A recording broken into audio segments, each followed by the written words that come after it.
Hello everyone. तो आप सभी का स्वागत है फिर से आपका अपना YouTube channel examination master by DK में। तो आज हम लोग पढ़ने वाले हैं, नया चैप्टर है पॉलिटिकल साइंस, राजनीतिक शास्त्र चैप्टर से जो है सो आज हम लोग ऑब्जेक्टिव से लेकर थ्योरी तक करने वाले हैं, जो 2023 एग्जाम से संबंधित मोस्ट इम्पोर्टेंट होगा। तो आज हम लोग शुरुआती कर रहे हैं राजनीतिक विज्ञान से संबंधित महत्वपूर्ण संबंध। तो इसके बारे में कुछ जान लेते हैं। यहाँ से कुछ फैक्ट जो है सो पूछा जा सकता है। तो यह भारत की जनसंख्या 2011 में, जनगणना तो 10 साल पर होता है, तो 2011 में जब जनगणना हो गया है तो 2022 में होना चाहिए, लेकिन अभी तक जो है सो लेट चल रहा है, जनगणना अभी तक नहीं हुआ है। तो अभी तक 2011 के जनगणना के आंकड़ा के अनुसार अभी तक क्वेश्चन पूछा जा रहा है। तो इसी को हम लोग पढ़ने वाले हैं। कुछ इंपॉर्टेंट है जानकारी जो इससे क्वेश्चन पूछा जा सकता है। तो चलिए इसके बाद में जैसे इसका ऑब्जेक्टिव क्वेश्चन करेंगे, उसके बाद थ्योरी क्वेश्चन करेंगे। चलिए वीडियो को शुरू करते हैं बिना टाइम गवाते हुए। अगर इस चैनल पर नए हैं तो चैनल को सब्सक्राइब करके नोटिफिकेशन कॉल कर लीजिएगा, क्योंकि एग्जाम से संबंधित सभी कंटेंट, सभी सब्जेक्ट का जो है आपको फ्री में प्रोवाइड किया जाएगा, नोट्स और वीडियो के माध्यम से। और इस चैनल के डिस्क्रिप्शन में मेरा सोशल मीडिया का लिंक दिया गया, टेलीग्राम, इंस्टाग्राम या फेसबुक। तो एग्जामिनेशन मास्टर बाय डी के सर्च करके इंस्टाग्राम, फेसबुक का टेलीग्राम भी ज्वाइन कर सकते हैं, और वहाँ से टेलीग्राम पर जुड़ जाइए, चाहे इंस्टाग्राम पे। वहाँ से आपको एग्जाम से संबंधित कोई भी कंटेंट, कोई भी जानकारी हो, आपको वहाँ शेयर किया जाता है। सिर्फ यूट्यूब पर आपको पढ़ाई के सिवा कुछ नहीं मिलेगा, यहाँ पर जो है सो तैयारी कराया जाएगा। और जो भी जानकारी होगा एग्जाम से संबंधित, जो भी आप लोग का डाउट होगा वो इंस्टाग्राम पर आप पूछ सकते हैं। एग्जामिनेशन मास्टर बाय डी के सर्च करके वहाँ से सब्सक्राइबर फॉलो कर सकते हैं। चलिए वीडियो को शुरू करते हैं। तो यहाँ पर देखिए क्वेश्चन है कि कुल जनसंख्या अगर भारत में पूछा जाए तो ऐसे तो 1,130 करोड़ जो है सो जनता भारत में हो गया है, लेकिन 2011 के जनगणना के आंकड़ा का बात किया जाए तो 1,21,01,93,000, 1,21,00,000 यानी कि देखिए इकाई, दहाई, सैकड़ा, हजार, 10,000, लाख, 10,00,000, करोड़, 10 करोड़ अरब, यानी कि कुल जो है सो 130 करोड़ जनता है, यानी कि जिसमें से अभी जो है सो 121 करोड़ 1,93,422 2011 के जनगणना के अनुसार देखा जाए तो 121 करोड़ 1,93,422 है 2011 के जनगणना के अनुसार। तो एग्जाम में पूछा जाएगा इसी 2011 के जनगणना के अनुसार, क्योंकि अभी तक जनगणना हुआ नहीं तो पूछा जाएगा। लेकिन ऐसे 130 करोड़ जनता जो है सो मोदी जी बोलते हैं। उसके बाद अगर पुरुष में बात किया जाए, ये टोटल ओवरऑल है, यानी कि महिला और पुरुष और बच्चा मिला के है।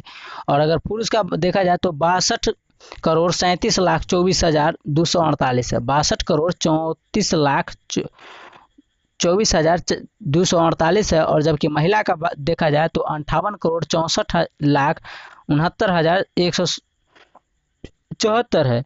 दशक में जन वृद्धि हुआ, निरपेक्ष वृद्धि में जो है सो 18,14,55,986 है। जबकि पुरुष में वृद्धि देखा जाए तो 9,15,01,158 है, यानी कि परसेंटेज में देखा जाए तो 17.19% है। और महिलाओं की जनसंख्या में वृद्धि कितना हुआ है तो 8,99,54,828 है, परसेंटेज के अनुसार से 18.12 यानी कि 12% है। लिंग अनुपात यानी कि प्रति हजार कितना है तो 940 महिला पर जो है सो 1,000 पुरुष है, लिंगानुपात देखा जाए तो। जनघनत्व प्रति वर्ग किलोमीटर 382 है। जनघनत्व यानी कि 382 पर किलोमीटर में है, यानी कि 1 किलोमीटर में 382 व्यक्ति है। और साक्षरता दर की बात किया जाए तो चलिए साक्षरता दर के बारे में जान लेते हैं। तो यहाँ साक्षरता देखते हैं। तो साक्षरता अगर पुरुष का बात किया जाए, सिर्फ ओनली पुरुष का है तो 74.04 है पुरुष साक्षर, जबकि महिला को साक्षर की देखा जाए तो 82.14%। तो ये काफ़ी थोड़ा सा अच्छा है न्यूज, क्योंकि पुरुष के मामले में महिला जो है सो साक्षर हुई है, और महिला को साक्षर होना बहुत ज़रूरी है। नेक्स्ट है कि सर्वाधिक लिंगानुपात वाला राज्य। अब यहाँ से जो है सो काफ़ी इंपॉर्टेंट क्वेश्चन हो जाता है एग्जाम के दृष्टिकोण से। तो सर्वाधिक अगर लिंगानुपात वाला राज्य देखा जाए तो वह केरल है। केरल की राजधानी कहाँ है तो कर्नाटक। केरल की राजधानी क्या है तो बेंगलोर। केरल की राजधानी तिरुवनंतपुरम है, कर्नाटक की राजधानी बेंगलोर है। उसके बाद है न्यूनतम लिंगानुपात वाला राज्य तो हरियाणा है। क्वेश्चन पूछा जा सकता है कि सर्वाधिक लिंगानुपात वाला राज्य कौन सा है तो वह केरल है। जबकि देखिए केरल भारत के नक्शा में यहाँ आता है केरल। तो सर्वाधिक लिंगानुपात वाला राज्य केरल है और कम लिंगानुपात यानी कि न्यूनतम लिंगानुपात वाला राज्य जो है सो हरियाणा है। वहीं अगर साक्षरता की बात किया जाए, अगर सबसे ज़्यादा साक्षरता वाला राज्य कौन सा है तो वो भी केरल है, और न्यूनतम साक्षरता वाला राज्य कौन सा है तो बिहार है, ये अपना राज्य। तो देखिए काफ़ी पिछड़ा हुआ है, तो इस पर हम लोग को ध्यान देना होगा, क्योंकि सरकार कोई भी नियम लागू कर सकता है लेकिन नियम को पालन जो है सो हम लोग को ही करना होगा। तो सबसे कम जनसंख्या वाला जिला कौन सा है? सिक्किम। और सबसे अधिक जनसंख्या वाला राज्य कौन सा है? उत्तर प्रदेश, महाराष्ट्र और बिहार। अपना नंबर 3 में आता है। उत्तर प्रदेश सबसे ज़्यादा है जनसंख्या के क्षेत्र में। और अगर क्षेत्रफल की दृष्टि से देखा जाए भारत का सबसे बड़ा राज्य तो वह राजस्थान है। कौन सा है? तो राजस्थान है। और जनसंख्या के मामले में उत्तर प्रदेश एक में है, महाराष्ट्र दूसरा है और बिहार तीसरा स्थान है। गरीबी रेखा में नीचे जीवन बसर करने वाले का प्रतिशत, अगर गरीबी रेखा में जीवन जो व्यतीत करते हैं उसको नीचे, गरीबी रेखा में नीचे गरीबी से नीचे जीवन जो व्यतीत कर रहे हैं, जी रहे हैं, उनके बारे में कुछ परसेंटेज दिया गया है जाति और समुदाय से। चलिए उसके बारे में पढ़ लेते हैं। ये काफ़ी देखिए, कुछ भी स्किप नहीं करना है, कुछ भी छोड़ना नहीं है, नहीं तो एग्जाम में पछतावा आएगा कि शायद पढ़ लेते तो आज 1 नंबर 2 नंबर आ जाता है, क्योंकि 1 नंबर भी एग्जाम से के लिए काफ़ी मायने रखता है स्टूडेंट लाइफ में। तो क्वेश्चन है कि गरीबी रेखा में नीचे दिए गए बसर करने वाले क्या जीवन जीने वाले व्यक्तियों को परसेंटेज के अनुसार भी देखा जाएगा। तो जाति और समुदाय, तो अनुसूचित जनजातियाँ ग्रामीण में देखा जाए तो 45.8%, जबकि शहरी में देखा जाए तो गरीबी रेखा से नीचे जीवन व्यतीत करने वाला ग्रामीण में यानी कि गाँव में देखा जाए तो 45.8%। ऐसा अनुसूचित जनजातियां हैं जो गरीबी रेखा से नीचे जीवन जी रहे हैं। और शहर का बात किया जाए तो 35.6 है। अनुसूचित जातियां का देखा जाए, ये हो गया एसटी, ये हो गया एसटी, ये हो गया एससी। अनुसूचित जातियां का देखा जाए,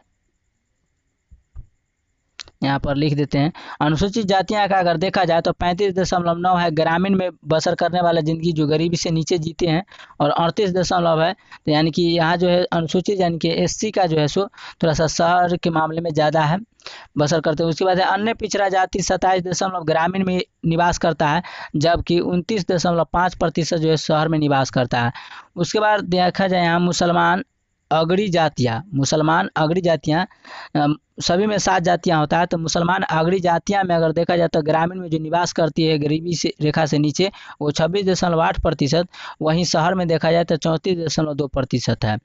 उसके बाद है हिंदू अगड़ी जातियाँ का देखा जाए तो 11.7% ग्रामीण में निवास करती है, जबकि 9.9 शहर में निवास करती है। ईसाई अगड़ी जातियाँ 9.6% गाँव में निवास करती है, जबकि 5.4 शहर में निवास करती है। ऊंची जाति के सिख जो है सो 0.0 निवास करते गाँव में, यानी कि बहुत कम है। और सापे के 9 के बराबर सापे नहीं है, और 4.9 जो शहर में निवास करती है। जबकि अन्य अगड़ी जातियां का देखा जाए तो 16.0 यानी कि 16% जो है सो ग्रामीण में निवास करती है, जबकि 2.7% शहर में। उसके बाद है अन्य समूह में जो है सो 27.0 यानी कि 27 टोटली जो है सो ग्रामीण में निवास करती है, जबकि 23.4 जो है सो शहर में निवास करती है। चलिए अब इस तरफ तो पढ़ लेते हैं।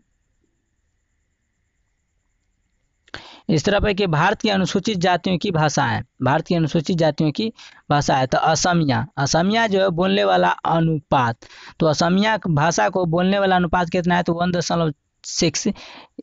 1.6 यानी कि 1.6। भाषा कौन सा है? तो बांग्ला। और बोलने वालों का अनुपात कितना है? तो पहले एक तरफ कर लेते हैं उसके बाद। तो असमिया बोलने वाला का है अनुपात 1.6। बोडो बोलने वाली भाषा अनुसूचित जातियों का जो 0.1। गुजराती बोलने वाला का अनुपात है कितना? 4.9। कन्नड़ बोलने वाला का अनुपात है 3.9। कोंकण बोलने वाला का 0.2। और मलयालम बोलने वाला का अनुपात 3.6। मराठी बोलने वाला को 7.5। उड़िया बोलने वाला को 3.4। संस्कृत बोलने वाला को 0.01%। सिंधी बोलने वाला को 6.3%। और तेलुगु बोलने वाला को 7.9%। इसी तरह बांग्ला बोलने वाला का अनुपात है 8.3%। डोगरी बोलने वाला का अनुपात है 0.2%। हिंदी बोलने वाला का अनुपात 40 0.2%, ये काफ़ी ज़्यादा है परसेंटेज में। तो हिंदी जो भाषा है वो काफ़ी ज़्यादा बोली जाता है। उसके बाद कश्मीरी जो है सो 0.5%। देखिए 28 राज्य में और 8 केंद्र शासित प्रदेश है ना अभी, लेकिन इसमें जो कहीं कहीं भी जो है सो हिंदी भाषा भी नहीं समझ पा रहा है, कोई इंग्लिश भी नहीं। तो हिंदी को जो है सो कॉमन बना देना चाहिए कि सभी कम से कम अपना भारत राज्य का जो सब कम से कम हिंदी तो समझ में आना चाहिए, सभी को हिंदी कॉमन भाषा कर देना चाहिए। कहीं कहीं भी जो है सो जैसे कि तेलंगाना में जाइएगा तो इंग्लिश भी कितना को समझ में नहीं आता है, हिंदी तो साफ ही नहीं आता है। तो हिंदी को कॉमन कर देना चाहिए क्योंकि कम से कम भारतवासी जो जाए एक से दूसरे राज्य में तो उसको दिक्कत ना हो। कश्मीरी बोलने वाला का अनुपात है 0.5, मैथिली बोलने वाला का अनुपात है 0.9, मणिपुरी बोलने वाला का 0.2 है, और नेपाली बोलने वाला का अनुपात 0.3 है जो भारत में बोला जाता है। उसके बाद पंजाबी बोलने वाला का अनुपात 2.8 है, और संथाली बोलने वाला का 0.6 है, और तमिल बोलने वाला का 0.3 है। और उसके बाद है उर्दू बोलने वाला का, यह लास्ट में नीचे है, उर्दू बोलने का वाला का जो है सो 5.2 है। ये सब है काफ़ी इम्पोर्टेंट। और तमिल है 6.3, और उर्दू बोलने वाला का 5.2 है। तो ये सब एक बार में याद नहीं होगा, एक और दो बार वीडियो को देख लीजिएगा, रिवीजन इज द बेस्ट होता है। बिहार में पंचायती राज व्यवस्था का त्रिस्तरीय स्वरूप क्या है? त्रिस्तरीय स्वरूप का है तो पहला में है ग्राम पंचायत, उसके बाद है पंचायत समिति और जिला परिषद, ये तीनों मिलता है तभी बिहार में पंचायती राज का त्रिस्तरीय स्वरूप होता है। तो त्रिस्तरीय स्वरूप का कौन कौन सा अंग है? तो एक होता है ग्राम पंचायत, दूसरा है पंचायत समिति, तीसरा है जिला परिषद। इसका कार्यकाल जो होता है 5 वर्ष का होता है। तो क्वेश्चन पूछा जा सकता है कि ग्राम पंचायत का कार्यकाल कितना? 5 साल का। पंचायत समिति का कार्यकाल कितना? 5 साल का। जिला परिषद का कार्यकाल कितना है, यानी कि कितना साल वह काम कर सकता है, उस जिला परिषद रह सकता है, तो 5 साल। उसके बाद है ग्राम पंचायतों के प्रमुख अंग कौन कौन से होते हैं? तो ग्राम पंचायतों के प्रमुख मुख्य कौन कौन से अंग होते हैं, तो इसके बारे में पढ़ लेते हैं।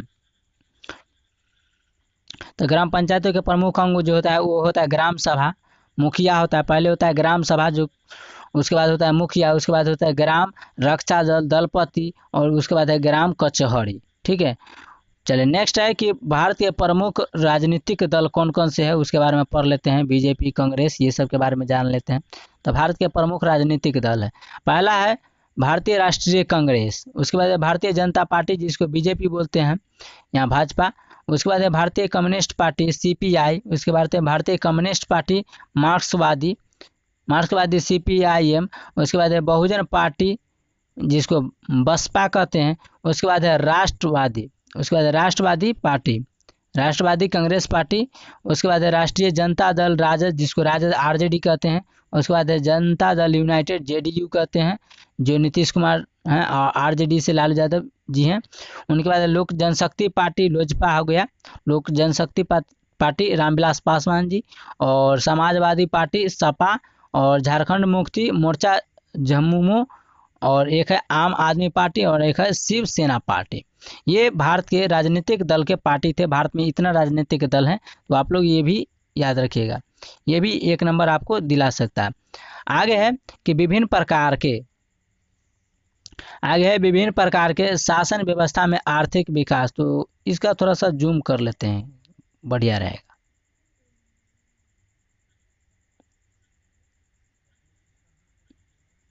तो इसका है विभिन्न प्रकार के शासन व्यवस्था में आर्थिक विकास की दरें 1950 से लेकर 2000 तक। तो शासन व्यवस्था का प्रकार है, तो सभी लोकतांत्रिक शासन, तो विकास दर कितना हुआ है? 3.95। सभी तानाशाहियाँ विकास दर 4.42%। उसके बाद तानाशाही वाले गरीब देश हैं 4.34%। उसके बाद लोकतंत्र, थोड़ा सा ऊपर कर लेते हैं।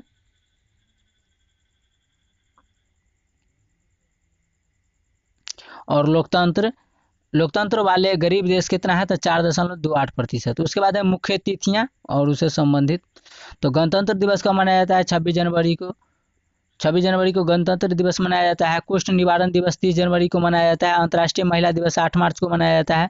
मजदूर दिवस 1 मई को मनाया जाता है। तो रिपीट भी कर देते हैं क्योंकि काफ़ी इंपॉर्टेंट होगा। मेरा एक ही उद्देश्य है कि आपकी एग्जाम से संबंधित कोई भी ऐसा ना हो कि क्वेश्चन छूट पाए और एग्जाम देकर आए और आप बोले कि नहीं ये तो मेरा क्वेश्चन छूट गया, नहीं आता था।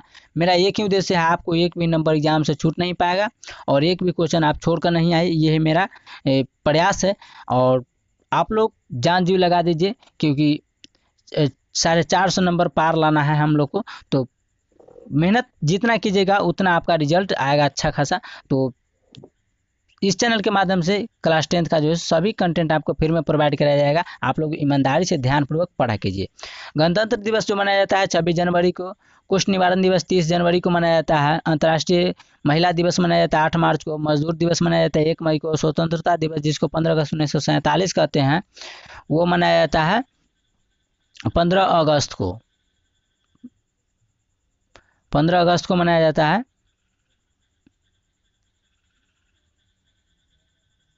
15 अगस्त 1947 को मनाया जाता है स्वतंत्रता दिवस। शिक्षक दिवस 5 सितंबर को मनाया जाता है जो आने वाला है, आज हो गया 3 सितंबर। और गांधी जयंती मनाया जाता है 2 अक्टूबर को, गांधी जयंती जो है मनाया जाता है 2 अक्टूबर को। उसके बाद है संयुक्त राष्ट्र दिवस को मनाया जाता है 24 अक्टूबर को, बाल दिवस मनाया जाता है 14 नवंबर को, झंडा दिवस मनाया जाता है 7 दिसंबर को, और मानव अधिकार दिवस मनाया जाता है 10 दिसंबर को। चलिए नेक्स्ट है कि लोकतंत्र की सफलता की क्या क्या चीज शर्तें हैं उसके बारे में पढ़ लेते हैं। पहला है कि शिक्षित एवं जागरूक मतदाता शिक्षित होना चाहिए और जागरूक होकर मतदान करना चाहिए।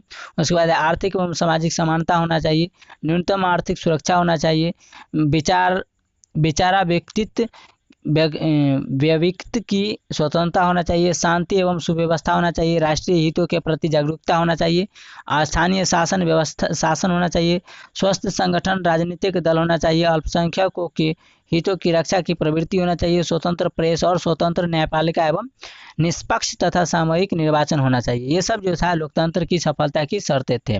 तो अपना देश कैसा है, एक लोकतंत्र देश है जो लोगों के द्वारा चुना जाता सरकार यहाँ पर शासन करता है। नेक्स्ट है भारतीय लोकतंत्र के समस्याएं क्या क्या चीज़ है। पहला, नागरिकों में शिक्षा एवं जागरूकता का अभाव है। नागरिकों में जो शिक्षा यानी कि शिक्षित का और जागरूकता का अभाव है।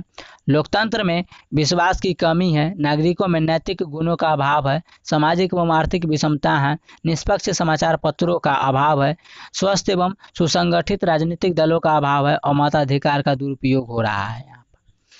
नेक्स्ट है कि भारतीय चुनाव प्रक्रिया के विभिन्न चरण कैसे होता है, इसके बारे में है। अपना देश में जो है चुनाव होता है उसके बारे में क्या क्या विभिन्न चरण है। तो पहला है कि निर्वाचन आयोग द्वारा निर्वाचन की अधिसूचना जारी किया जाता है, उम्मीदवार का नामांकन होता है, उसके बाद नामांकन पत्रों की जांच की जाती है, उसके बाद नाम वापस लेने की अंतिम तिथि भी इसको घोषित किया जाता है। अगर कोई भी व्यक्ति नामांकन करा लिया, अगर चाहता है कि हम नहीं चुनाव से नाम वापस ले तो भी ले सकता है। मतपत्रों की छपाई की जाती है, मतपत्र की छपाई की जाती है जो है सो आप वोट गिरा सकते हैं। उसके बाद चुनाव प्रचार कराया जाता है, उसके बाद मतदान होता है, मतदान होने के बाद यानी कि वोट गिरने के बाद जो है मतपत्रों की गिनती की जाती है। उसके बाद निर्वाचन पदाधिकारी द्वारा विजयी उम्मीदवार को घोषणा किया जाता है कि कौन जीता। उसके बाद है चुनाव अभियान की प्रक्रिया। चुनाव अभियान की प्रक्रिया क्या क्या है, तो पोस्टर लगाना, सभाएं करना तथा भाषण देना, कहीं कहीं जाकर जुलूस निकालना, प्रेस तथा समाचार पत्रों का प्रयोग करना, रेडियो और टेलीविज़न का प्रयोग करना, घर घर जाकर मतदाताओं से मिलने यानी कि वोट देने वाला से मिलना। चलिए इस तरफ कर लेते हैं। ये लोग तो हम लोग कर चुके नहीं कर चुके हैं, यहाँ से करना है। कुछ संस्थाएं और उनकी सदस्य संख्या। संयुक्त राष्ट्र की संयुक्त राष्ट्र है जिसको यूएनओ बोलते हैं। संयुक्त राष्ट्र की सदस्य संख्या इसमें देश कितना है, तो 191 है। संयुक्त राष्ट्र की महासभा है भी 191 भी होगा। और सुरक्षा परिषद की सदस्य संख्या कितना है, तो 5 है और अस्थायी है 10 गो, तो टोटल हो गया कुल 15 गो। उसके बाद अंतर्राष्ट्रीय न्यायालय में सदस्य संख्या कितनी है, तो 15 गो। ये सब देश है, क्या है, देश है ये सब। आर्थिक और सामाजिक परिषद कितना है, तो 54 गो देश इसमें है, तो इस सदस्य 54 गो हो गया। उसके बाद चलते हैं आगे है गुट निरपेक्ष आंदोलन के सदस्य राज्य कितना है, तो 114 है। बिहार में नगर निगम की संख्या कितना है, तो 6 गो है, जिसमें पटना भी शामिल है। चलिए नेक्स्ट है कुछ संस्थाओं के मुख्यालय कहाँ है, तो ये काफ़ी इंपॉर्टेंट है ये भी। तो देखिए जिला परिषद का मुख्यालय कहाँ होता है, तो जिला मुख्यालय में। पंचायत समिति का मुख्यालय कहाँ होता है, प्रखंड मुख्यालय में जिसको ब्लॉक कहते हैं। सर्वोच्च न्यायालय का मुख्यालय कहाँ होता है, दिल्ली में। पटना उच्च न्यायालय का मुख्यालय कहाँ है, पटना में। और झारखंड उच्च न्यायालय का मुख्यालय कहाँ है, रांची। इस सब का राजधानी में है। यूनेस्को का मुख्यालय कहाँ है, तो पेरिस में।